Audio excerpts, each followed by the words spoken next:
Hello friends, इस video में आपका वेलकम है।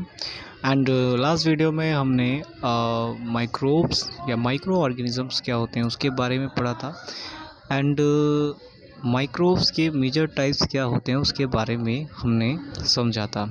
और माइक्रोब्स कैसे हम देख सकते हैं, ये सारी चीज़ें आप अगर जानना चाहते हो तो आप प्रीवियस वीडियो देख सकते हो और उसको समझ सकते हो। नाउ इस वीडियो में हम बात करेंगे वायरसेस, हमने जो पढ़ लिया था पहले। आज हम बात करेंगे कि where do micro organism live. तो जो माइक्रो ऑर्गेनिजम्स होते हैं वो कहाँ पर रहते हैं। So microbes can survive in all kind of environment. तो मैंने ये लास्ट वीडियो में भी आपको बताया था कि जो माइक्रो ऑर्गेनिजम्स होते हैं ये किसी भी तरह के एनवायरनमेंट में अपने आप को ढाल सकते हैं और वहाँ पे अपना सर्वाइवल कर सकते हैं। यानी कि किसी भी तरह के टेम्परेचर में अपने आप को ये लेवल मेंटेन करके रह सकते हैं, चाहे वो टेम्परेचर उसका ज़्यादा हो या ह्यूमिड टेम्परेचर हो। ठीक है, तो ये अपने आप को मेंटेन कर सकते हैं। माइक्रो ऑर्गेनिजम्स एंड अस। तो अब बात करेंगे माइक्रो ऑर्गेनिजम्स और हमारे बारे में। So some microorganisms are beneficial to us while other are harmful and cause disease. और तो आप जानते हो कि बहुत से माइक्रो ऑर्गेनिजम्स है जिनका इस्तेमाल हम अपने डे टू डे लाइफ में भी करते हैं। जैसे आप जो कर्ड यानी दही जो आप खाते हो उसके अंदर भी बैक्टीरिया होते हैं, और कुछ बैक्टीरिया या कुछ माइक्रो ऑर्गेनिजम्स ऐसे होते हैं जो हमारे लिए, हमारी हेल्थ के लिए नुकसानदायक होते हैं, जो बीमारियां फैलाते हैं। So use of micro organisms and harmful effect of micro organisms. तो माइक्रो ऑर्गेनिजम्स का इस्तेमाल और उनसे क्या क्या नुकसान हो सकते हैं, तो ये समझते हैं। सो माइक्रो ऑर्गेनिजम्स की हेल्प से दही बनाई जाती है, ब्रेड बनाई जाते हैं और केक बनाए जाते हैं। Production of alcohol, wine and acetic acid. तो माइक्रो ऑर्गेनिजम्स का इस्तेमाल करके फर्मेंटेशन एक प्रोसेस होता है जिसका इस्तेमाल करके alcohol, wine and acetic acid बनाया जाता है। Preparation of medicine and vaccines. तो आपने देखा होगा कि जो वैक्सीन्स है, रिसेंटली वी आर यूजिंग कोविड-19 वैक्सीन्स। तो जो कोविड-19 की जो वैक्सीन है ये हमारी कोरोना वायरस के डीएक्टिवेट कॉपी है जो कि हमारी बॉडी में डाली जाती है। तो जो हमारे माइक्रो ऑर्गेनिजम्स होते हैं उनकी हेल्प से हमारी दवाइयाँ और वैक्सीन्स भी बनाई जाती हैं। Cleaning of the environment. Micro organisms की हेल्प से एनवायरनमेंट को क्लीन भी किया जाता है। कैसे?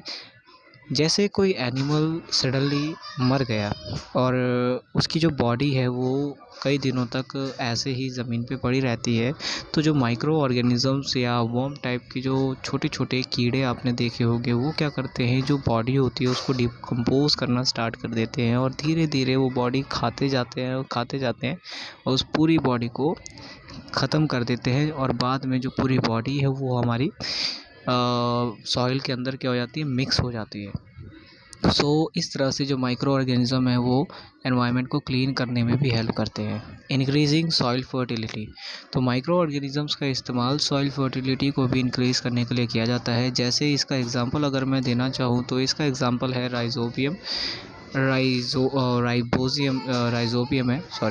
राइजोबियम है। ये हमारा एक बैक्टीरिया होता है जो कि जितने भी हमारे फलीदार, जितने भी हमारे बीन टाइप प्लांट्स होते हैं उनके अंदर पाया जाता है। तो जितने भी फलीदार पौधे होते हैं उनके नीचे ज़मीन में ये रहता है और ये उनको नाइट्रोजन फिक्सेशन का काम करता है, यानी कि उनको नाइट्रोजन प्रोवाइड करवाता है, उनके बदले में ये उनसे घर लेता है। तो इसकी हेल्प से ही नाइट्रोजन क्या करता है, उनको पौधों को प्रोवाइड करवाता है और ज़मीन में भी नाइट्रोजन छोड़ता है। तो इससे जो सॉइल फर्टिलिटी है वो भी इंक्रीज़ हो जाती है। सो हार्मफुल इफ़ेक्ट ऑफ माइक्रोब्स। तो जो माइक्रोब्स होते हैं हमारे, वो बीमारियां लाते हैं प्लांट्स में, एनिमल्स में और ह्यूमन बींग्स के अंदर। ठीक है, तो माइक्रो ऑर्गेनिजम्स जो होते हैं, सेकंड हमारा ये खाने को ख़राब कर देते हैं। ठीक है, और जो भी खाना ये ख़राब कर देते हैं उससे फूड पॉइजनिंग जैसी बीमारियां हो सकती हैं। ठीक है, तो आपने देखा होगा कि हमारा एक प्रोसेस होता है जिसे हम रैंसिडिटी कहते हैं। तो रैंसिडिटी के दौरान जो भी माइक्रो ऑर्गेनिज़म्स जो होते हैं वो खाने के ऊपर लग जाते हैं और उसको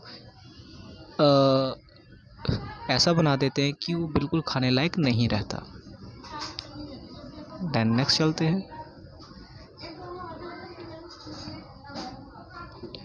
how are bacteria useful to अस।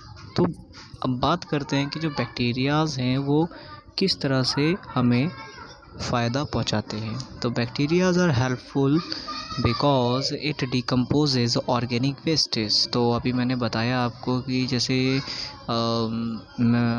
एक जानवर की बॉडी का एग्जांपल मैंने दिया आपको कि कोई जानवर मर जाता है तो उसकी बॉडी डिकम्पोज होना स्टार्ट हो जाती है।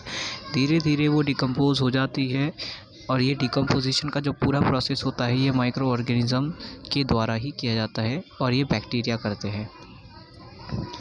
It is used in preparation of medicine. इनका इस्तेमाल मेडिसिन बनाने के लिए किया जाता है, वैक्सीन्स बनाने के लिए किया जाता है, सॉइल फर्टिलिटी को बढ़ाने के लिए इसका इस्तेमाल किया जाता है, दही बनाने के लिए इनका इस्तेमाल किया जाता है, cheese, pickles and other food items को भी बनाने के लिए माइक्रो ऑर्गेनिज़म या बैक्टीरिया का इस्तेमाल किया जाता है।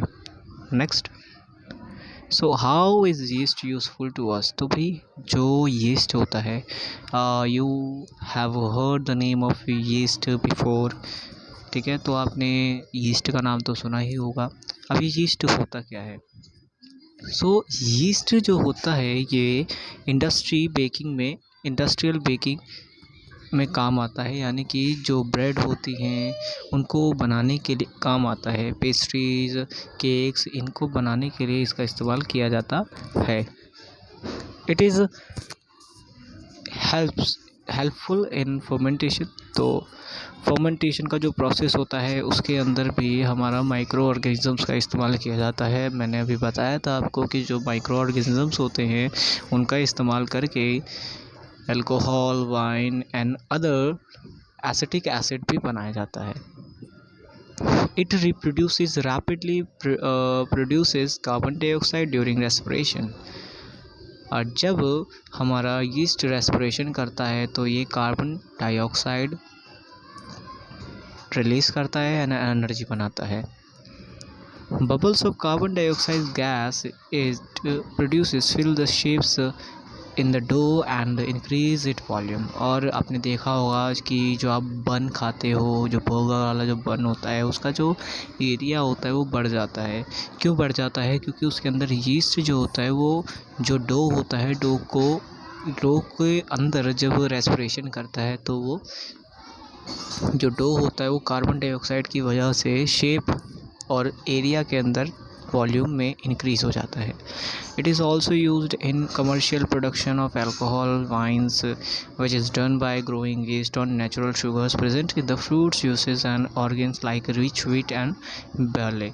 तो भाई इनका इस्तेमाल वाइन्स, अल्कोहल्स बनाने के लिए भी किया जाता है। ठीक है, तो भाई फर्मेंटेशन क्या होता है। फर्स्ट ऑफ ऑल आपको फर्मेंटेशन के बारे में पता होना चाहिए कि what is fermentation. So fermentation is a process by which the yeast converts sugar into alcohol। तो fermentation एक प्रोसेस होता है जिसके अंदर जो यीस्ट होता है शुगर को अल्कोहल के अंदर कन्वर्ट कर देता है। तो इस प्रोसेस को फर्मेंटेशन कहते हैं। सो फर्मेंटेशन जो है ये लुईस पास्चर ने 1857 के अंदर डिस्कवर किया था। तो नोट दैट कि लुईस पास्चर ने इस मेथड को 1857 में डिस्कवर किया था। डन। नाउ नेक्स्ट, सो एंटीबायोटिक्स। तो एंटीबायोटिक्स के बारे में आपने सुना ही होगा कि एंटीबायोटिक्स होती क्या हैं। तो पहला क्वेश्चन हमारे दिमाग में ये उठता है कि एंटीबायोटिक्स होती क्या हैं। So what are the uses. तो इनका इस्तेमाल कैसे किया जाता है, क्यों किया जाता है। So antibiotics are medicines that can kill or stop the growth of disease causing microorganisms. ठीक है, तो एंटीबायोटिक्स जो होती हैं ये दवाइयाँ होती हैं जो कि माइक्रो ऑर्गेनिजम्स की ग्रोथ को रोक देती है और उनको मार देती है, किल कर देती है। For example penicillin antibodies are used to ठीक है। तो जो पेनिसिलिन होता है इसका इस्तेमाल किया जाता है बीमारी को ख़त्म करने के लिए। सो पेनिसिलिन कब और किसने डिस्कवर किया था? तो पेनिसिलिन का जो आविष्कार है या डिस्कवरी जो है ये अलेक्जेंडर फ्लेमिंग ने 1929 के अंदर की थी। तो आपको रिमेंबर रहना चाहिए कि अलेक्जेंडर फ्लेमिंग इन 1929। तो अगर आपको समझ ना आए तो आप वीडियो पॉज करके इस डेट को, इस नाम को नोट कर सकते हो। नेक्स्ट, तो जो पेनिसिलिन होता है, पेनिसिलिन का इस्तेमाल किस लिए किया जाता है? तो penicillin is use for cure of variety of disease.